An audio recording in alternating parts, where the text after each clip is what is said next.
Buongiorno amici di Linea Verde Orizzonti, anch'io sto arrivando in Sardegna, solcando queste limpide acque sto raggiungendo la costa centro-orientale nel Golfo di Orosei, tra Olbia e Calagonone. Sto raggiungendo la Sardegna del Nuorese, quella Sardegna fatta di acque cristalline ma anche di montagne imponenti, di spiagge bianche ma anche di boschi sconfinati. È un po' anche la Sardegna di Grazia Deledda, quella Sardegna che con canne al vento balzò alle cronache mondiali vincendo addirittura il premio Nobel per la letteratura nel 1926.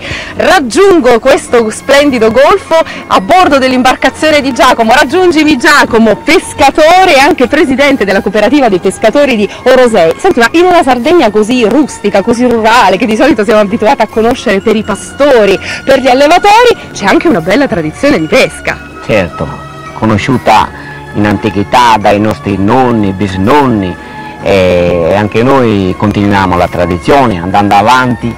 Dimmi, in queste splendide acque dove avete la fortuna di lavorare, cosa si pesca? Peschiamo molto le aragoste, siamo fieri della zona perché è molto pescosa, si vive bene, e altri tipi di pesci anche, dentici, saraghi. Insomma tutto pesce molto pregiato, quindi questo è un mare anche ricco, ma è un mare che ha bisogno di tutela, e so che in questo senso voi vi ponete anche un po' come custodi. Siamo i custodi del mare di questa zona, sia di giorno e anche di notte per le barche grosse magari che vogliono sconfinare. Benissimo, però a questo punto per me è arrivato anche il momento di sbarcare. Andiamo in spiaggia.